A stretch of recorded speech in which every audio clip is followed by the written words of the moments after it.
सातारा शहराजवळ तालुका पोलिसांनी केलेल्या कारवाईत कारमधून प्रवास करणाऱ्या दोघांकडून सुमारे 9 लाख रुपये किमतीचे हेरोईन जप्त करण्यात आले आहे। संबंधित दोघे कोल्हापूर येथील रहिवासी असून अंमली पदार्थ विक्रीच्या उद्देशाने ते साताऱ्यात आले असल्याची माहिती समोर आली आहे। या प्रकरणी दोघांना ताब्यात घेतले असून रात्री उशिरापर्यंत पोलिसांची कारवाई सुरू होती। अक्षय पाटील आणि अलंकार दोघेही राहणार कोल्हापूर अशी ताब्यात घेतलेल्या संशयितांची नावे आहेत। अंमली पदार्थ विक्रीसाठी दोघेजण कारने साताऱ्यात येणार असल्याची गोपनीय माहिती पोलिसांना मिळाली होती। त्यानुसार गस्त वाढवून सापळा रचला। तसेच सोनगाव परिसरात पांढऱ्या रंगाची संशयास्पद कार आढळताच पोलिसांनी तिला थांबवण्याचा प्रयत्न केला, मात्र पोलिसांना पाहताच संशयितांनी पळ काढण्याचा प्रयत्न केला।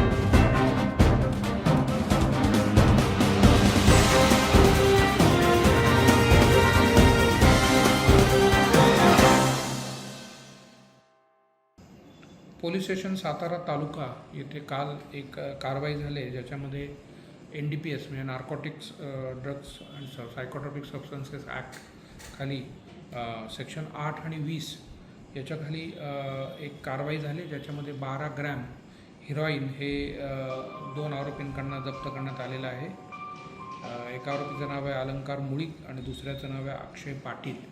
दोन्ही आरोपी हे कोल्हापूरचे आहेत आणि हे विक्री करता ते इकडे आल्याची जी खबर होती त्याच्या आधारे ही कारवाई सातारा तालुका पोलीस स्टेशनतर्फे करण्यात आलेली आहे। बाजाराची किंमत सुमारे 9 लाख आहे हिरोईनची आणि याच्यामध्ये पुढचा शोध चालू आहे ज्याच्यामध्ये हे कुठून आणलं, काय आणलं आणि आधी काही असं काही केलं आहे का या आरोपींनी इकडे, या संदर्भाने पुढील तपास सातारा तालुका पोलीस स्टेशन करत आहे।